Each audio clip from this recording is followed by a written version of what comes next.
হরে কৃষ্ণ বন্ধুরা, আজ এই ভিডিওতে আমি তোমাদের কাছে বলবো রাধাষ্টমীর ব্রত কবে, রাধারানীর পছন্দের ফুল ও খাবার কোনটি, পুষ্পাঞ্জলি মন্ত্র এবং প্রণাম মন্ত্র এবং পূজার জন্য সবচেয়ে শুভ মুহূর্ত কখন। কিছুদিন আগেই জন্মাষ্টমীর ব্রত পালিত হয়েছে, এখন সামনেই রয়েছে রাধাষ্টমীর ব্রত। আমরা সবাই জানি জন্মাষ্টমীর পর পালিত হয় রাধাষ্টমী। হিন্দু ধর্মে রাধা কৃষ্ণের পুজোর একটি আলাদাই মহিমা রয়েছে।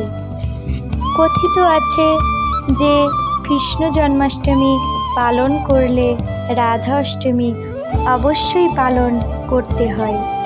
রাধা ছাড়া কৃষ্ণের পুজো অসম্পূর্ণ বলে ধরা হয়।